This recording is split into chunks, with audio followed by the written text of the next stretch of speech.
Toute l'actualité en temps réel sur Sénégal Direct. waaw maa ngi nuyu seen équipe bi d'abord di kontaan ci yéen kontaan aussi retrouver leen fii nga xamante ni moom mooy Nouakchott Mauritanie et di leen féliciter ci liggéey bi nga xamante ni yéen a ngi koy def ak dimension panafricaniste bi nga xamante ni moom ngeen ko jox parce que loolu rek moo tax ngeen ñëw fii parce que encore une fois sooy déplacé wu en Afrique ci ngay tâter le pouls ci gap bi nga xamante ni dese nañu. fossé bi nga xamante ni dese nañu ci li nga xamante ni moom mooy intégration ndaxte jógee Afrique dem Europe moo gën a yomb fuuf déplacé wu biir Afrique donc ci tracasseries yi ci emmerdement yi nga xamante ni souvent dina am au niveau des aéroports yooyu yëpp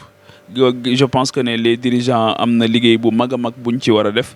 donc di leen gërëm bu baax di leen sant di nuyu bu baax internautes yu Sénégal Direct bu baax. xam nga MPL mouvement des des leaders panafricains c'est-à-dire que pour man képp kuy ndaw ci Afrique d'abord ci nga bokk sur le principe normalement képp kuy ndaw ëllëgu Afrique daf la war a yitteel bëgg Afrique daf la war a yitteel. Naturellement léegi nag ñoom dañ ko formaliser et c'est ça qui est intéressant man li justifier sama présence mooy dañu ma invité donc pour ma ñëw ñu proposer ma comme panéliste koo xamante ni li sama expérience dama ko waroon partager par rapport ak problématique bi nga xamante ni moom lañ doon poser muy wàllu émigration clandestine mais par rapport aussi ak suma rôle suma statut bi nga xamante ni moom laa am de journaliste qui me permet d'observer benn phénomène boo xamante ni sonal na li nga xamante ni moom mooy Afrique ma saisir aussi l'occasion pour féliciter la jeunesse mauritanienne parce que je pense que ça n'a pas été évident organiser ci suñu réew yi dafa métti lool waaw surtout bu fekkee ne ay initiatives yoo xamante ni jeunes yi ñoo koy jël surtout sortir des schémas classiques donc je voudrais vraiment saisir l'opportunité féliciter ñi nga xamante ni ñoom ñoo nekkoon à la tête de cette organisation les dirigeants de MPL ak yeneen mouvement yi nga xamante ni boole nañ ci mais mention spéciale aussi à Aminatou Bilal qui est une dame mais qui se bat énormément aussi bien en Mauritanie qu'à l'étranger pour le rayonnement du continent mais pour le rayonnement aussi d'un jeune État comme la Mauritanie ba nga xamante ni yéen ni ngeen ko gisee y a beaucoup à faire mais bon soo ko xoolee Afrique pays yëpp y a encore beaucoup à faire donc loolu mooy justifier sama présence fii et ça a été un très grand plaisir. damay jaale d'abord nga bal ma nga may ma jaale d'abord ñëpp ñi nga xamante dañu ci ñàkk seen njaboot ndax lu métti la man mi di wax ak yow am naa xarit boo xamante ni ci gaal yi la des man ak moom ñoo jàngandoo ñoo defandoo primaire papam dafa doon fight nekk ci profession libérale waaye xeex ba nga xamante ni doon na ko dimbali muy jàng lépp lu mu soxla woon doon na ko am donc ba màgg xaw ma lan moo ko tànte mu dem dugg ci gaal yi ba noonu la ci desee yàlla na ko yàlla yërëm ak ñeneen ñi nga xam kenn ku ci nekk ci ñun am na ku mu xam wala ku mu xam koo xamante ni ci gaal yi la des wala ci désert bi la des am ñoo am moom dañ naan la gisatuñu ko waaye kenn xamul ci lan la nekk loolu nag dafa bari loo xamante ni moom moo koy wane bu dee cause yi la lu simple la c'est parce que daf ci am une responsabilité boo xamante ni elle est partagée am na ci loo xamante ni c'est ñun la en tant qu'Africain am na ci loo xamante ni aussi rapport bi ñu am avec les puissances dominantes booba ba tey loolu moom mooy wéy ba tey damay faral di wax gars yi may leen nu ngeen di def ba xale yi du ñu topp direction wu seen ressources yi ñu war a jëriñoo jël nañ ko yóbbu ko mais ñoom dañuy topp ressources yi donc loolu aussi responsabilité il y a une hégémonie occidentale boo xamante ni moom moo continuer di piller les ressources de l'Afrique di ko yóbbu te à ce rythme là difficilement la ñuy mën a résorber le gap du chômage ndax gap du chômage pour nga dindi ko mais il faut que sa matière première yi nga am nga transformer ko mais boo transformer wul sa matière première évidemment doo mën a créer emploi soo mënta créer emploi opportunité yi amul tey jii li nga xamante ni moom moo xew muy numérique nga xam adduna bi goney adduna bi yëpp numérique la ñuy fooye numérique boobu nan ngay amee numérique te doo industrialiser parce que boo industrialiser ci ngay produire soo produire Samba Ndiaye ma nekk fële ca caajaay bu produire mais dina soxla benn chaîne de distribution ci chaîne de distribution boobu mu soxla lay dem nag gis xale yoo xamante ni xarañ nañ ñoo ngi yëngu ci wàllu numérique defar ay application ne ko ñun mën nañ la proposer application bi sa client bi nekk Dakar wala bi nekk Tamba wala bi nekk Nouakchott dina ci mën a jot léegi wala bi nekk Niamey nii lañ koy gérer nii lañ koy gérer donc loolu mooy def émulation c'est ce que quelqu'un comme Paul Kagame est en train de faire c'est ce que les jeunes de Maroc font aujourd'hui c'est ce qu'on fait aujourd'hui à Nairobi c'est ce qu'on fait ailleurs donc pourquoi yeneen réew yi surtout en Afrique noire francophone pourquoi on a du mal à faire le pas donc cause yi c'est très simple c'est un échec lamentable des politiques publiques tey jii boo jëlee les politiques de jeunesse ci lan ngay teg si loxo amul stratégie nationale te damay wax ne mooy ministère yi gën a métti parce que ministère la bu immatériel ministère yëpp bu ñu xëyee xam nañ fi ñu jëm mais le ministère de la jeunesse bu xëyee fu mu jëm xam nga ministère de l'agriculture ca tool ya la jëm ak ña yor tool ya ministère de l'élevage ca càmm ga la jëm ministère de la pêche ca napp ga la jëm ministère enseignement supérieur bu xëyee ma nga jëm fële mais ministère de la jeunesse mais c'est l'ambition immatérielle des autorités publiques maintenant ambition immatérielle boobu nan nga koy joxe contenu moo tax kenn waru ko politiser kenn waru ko caaxaane waaye nag ministère boobu dafa am lu am solo lu mu war a def moom moo war a liggéey bu am solo boo xamante ni ñun jeunes yi parce que jeunes yëpp amuñu problème mu emploi yéen tey ay jeunes ngeen mais amu leen problème mu emploi man tey jeune laa amu problème mu emploi mais am naa lu ma soxla ci sama ministère de la jeunesse wala su ma amee emploi dootul nekk sama interlocuteur non dinaa soxla mu wan ma ay yoon yoo xamante ni ci lay jaar ba am rapport bu fort ak suma drapeau national dina ma permettre xàll yoon yoo xamante dina tax ma exercer la plénitude de ma citoyenneté dina tax ma bëgg sama réew bëgg sama continent ndax sunuy ministre de la jeunesse ñoo ngi ci loolu wala nekkuñu ci loolu wala ndax dañ leen di utiliser pour mu gën a mën a utiliser la jeunesse comme chair à canon nga xamante ni buñ bal ay semaine de la jeunesse ay nangam de la jeunesse rek nga leen di dégg wala journée internationale de la jeunesse pour faire coquette ci loisir wala ndax ci loolu rek la wala ndax am na leneen loo xamante ni moom wala ndax dañuy xaar ci moom parce que c'est un ministère extrêmement transversal ndax tey ministère boo mën di jël tey il y a une dimension jeunesse ndax dañuy xaar ci moom mu nekk l'avocat de la jeunesse auprès du ministère de la pêche auprès du ministère de l'agriculture auprès du ministère de l'environnement de l'élevage nga xamante ni dina mën a nekk porte-parole su xëyee soldat lam dem xool la dimension jeune dans chaque département ministériel xool nan lay def ba mettre ko au service exclusif de la jeunesse mais loolu aussi day commencer nag par ñu un recensement exhaustif tey difficilement la ñu suñ autorité di wax ñaata jeunes la ñu am ñaata jeunes actifs la ñu am ñaata jeunes la ñu am ñu nekk en situation d'handicap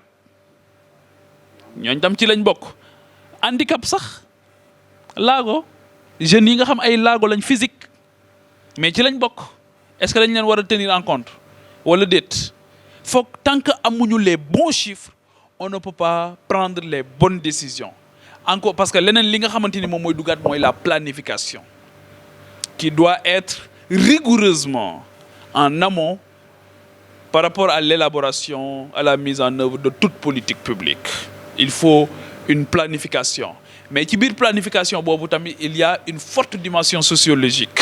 il y a une forte dimension anthropologique loolu moo tax may wax souvent ne il faut que sunu sociologue yi il faut que sunu anthropologue yi reviennent dans la société pour que ñu penser davantage la société fan la nit di toll tey ci xel ba ne jël naa dem jël gaal yi te musuma fay géej musuma sax dem Gorée musuma dem ci géej lu mat 100 mètres tey fan laay toll ci ne naa jël gaal pour mu yóbbu ma ci beneen réew boo xamante ni dégguma làkk ba musuma gis xëy na ku fa jógee nii ci bët ci télé rek laa koy gis xaw ma sax ne dëkk boobu am na wala amul fan la nit di toll ci découragement ci désœuvrement ba war a egg ci niveau boobu. Il y a une cause économique qui est réelle mais am na yeneen contingence yu ñu war a tenir en compte loolu moo tax ma ne il faut que tout le monde réfléchisse par rapport à ça na ci ñëpp dugal seen loxo pour ñu xool ko c'est là aussi où je lance un appel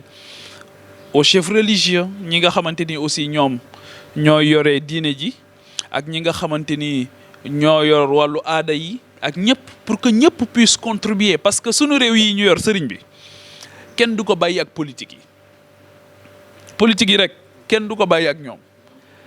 waaw parce que ñun je pense que li ñu gën a soxla mooy ñoo xamante ni génération future daf leen di yitteel trop beaucoup plus que élection buy ñëw. solution yi loolu la c'est l'implication de tout le monde que la démarche soit inclusive au vrai sens du mot ñun suñu réew yi bu ñu nee démarche inclusive rek xamal ne inclusivul nous avons des noms sans réalité alors que ailleurs c'est des réalités sans nom ñun fii on est dans les slogans et le plus souvent quand les gens se battent pour la sloganisation entre guillemets c'est parce que réalité bi dara nekku fa dañuy utiliser la communication comme benn souvent ñu utiliser comme bouc émissaire ne def nañ waaye kenn waxu ko mais le gourou de la communication ne peut communiquer que sur du concret on ne peut pas communiquer sur du vent yaa ngi dégg donc communication aussi souvent dañ koy nëbbe mbir yi on fait ce que j'appelle la politique du chiffre loolu tamit baaxul di wax ay chiffres di lim ay milliards te yow boo demee foofu la réalité c'est rien du tout donc damay moo tax ci solution yi damay dem plus loin moo tax ma ne foofu laa doon jëm damay dem plus loin c'est-à-dire am nañ problème yoo xamante ni et c'est heureux que la jeunesse de différents pays africains se retrouve dans une capitale aujourd'hui comme Nouakchott pour aborder certaines problématiques c'est heureux xam nga lu tax parce que ñoom dañuy wan seen kilifa yi yoon ni ñu leen di wane yoon mooy il y a des problématiques des phénomènes yoo xamante ni benn réew mënu ko régler à lui seul aucun État ne peut le régler à lui seul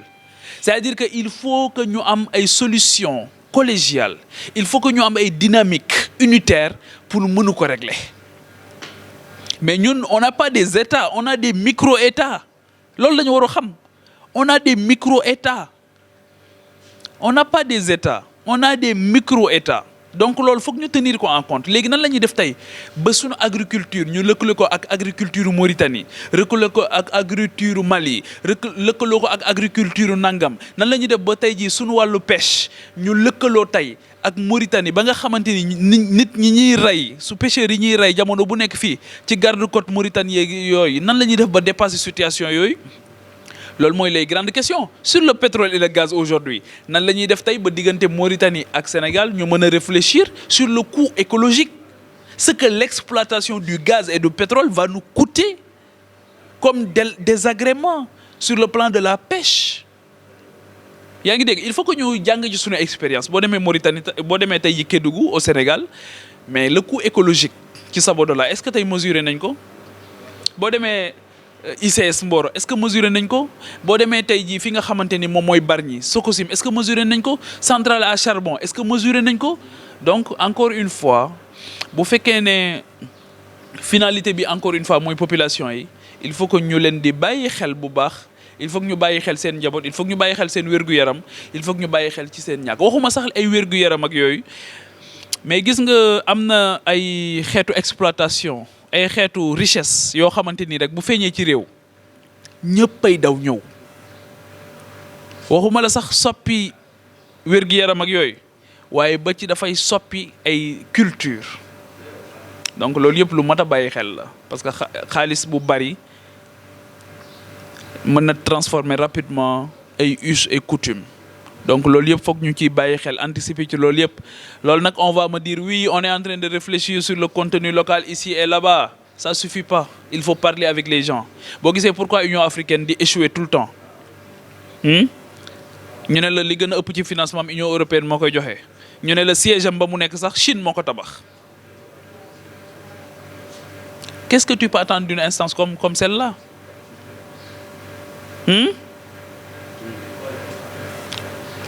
parce que c'est des institutions de gouvernants c'est pas des institutions des peuples il faut que les gens associent les peuples dafa am borom xam-xam bu génne benn baat bu am solo bu tudd populicide mu ne populicide mooy aujourd'hui on a fait abstraction du peuple dans les négociations keneen ki ne ko c'est qui le peuple mu ne le peuple c'est celui sur qui on exerce le pouvoir et qui n'a jamais la possibilité de l'exercer donc il faut que le peuple soit tenu en compte ci négociation yi ci élaboration politique publique yi te bàyyi di xool luñ ci am ñoom bu ñu demee négociation ñu bàyyi di xool luñ ci am loolu daal gis nga bu ñu ko defee émigration clandestine bi et c'est triste qu'une jeunesse africaine aussi dynamique 17 pays wala lu ko ëpp se retrouve pendant une semaine di waxtaane seeni morom yuy dee. Alors qu'au même moment, ailleurs, les gens parlent d'intelligence artificielle. Les gens parlent d'industrie. Les gens parlent de numérique ailleurs. Les gens parlent des générations futures. Nous, on se retrouve pour faire un décompte macabre. C'est ça la tristesse. Moi, tout le monde est triste. Au panel. Tout le monde est triste. Parce que même nous, ils se cherchent. Moi, je disais à un des organisateurs, négociez très bien de parler de l'Afrique, des politiques et tout, mais ouvrez des brèches pour parler d'entrepreneuriat, pour parler d'innovation. Comme par exemple Sénégal Direct, vous avez un partenariat avec des investisseurs ici. Nous avons Sénégal Direct, nous avons Mauritanie Direct par exemple. Nous avons lancé un projet. Ouvrez des brèches, c'est sur l'entrepreneuriat et l'innovation. Donc l'un n'exclut pas l'autre. Il faut aborder les problèmes comme les aînés ont échoué, mais de notre côté aussi, parlons des choses qui puissent aider les jeunes à faire bouger les lignes, même si c'est difficile. Europe, la progression a été lente, rigoureuse, basée sur un idéal. C'est l'idéal européen. C'est une certaine idée de l'Afrique, une certaine idée de l'Afrique, une certaine idée de l'intégration africaine. Bonne intégration, intégration économique ou intégration politique. C'est-à-dire qu'il faut que aussi nous sachions comme intégration. Il faut que nous sachions le Parlement de la CEDEAO di jëriñ. Il faut que nous sachions l'Union africaine di jëriñ. On ne peut pas continuer de créer des institutions qui ne nous servent à rien. Encore une fois, nous n'avons pas des États, nous avons des micro-États. Nous savons que tant que nous avons une politique globale, c'est ce que les gens Abdoulaye Wade Bougon et Bouteflika, ils ont créé NEPAD, ils ont créé Omega Gyoy. C'est-à-dire que c'était des plans qui prenaient en charge un certain nombre de problématiques. Nous avons des instances qui ont été mais encore une fois, qu'est-ce que tu veux? Aujourd'hui, le budget de l'Union africaine, hein? C'est l'Europe. Le siège Afrique, Union africaine, mënul tabaxal bopam siège ba Chine diko tabax. Toute l'actualité en temps réel sur Sénégal Direct.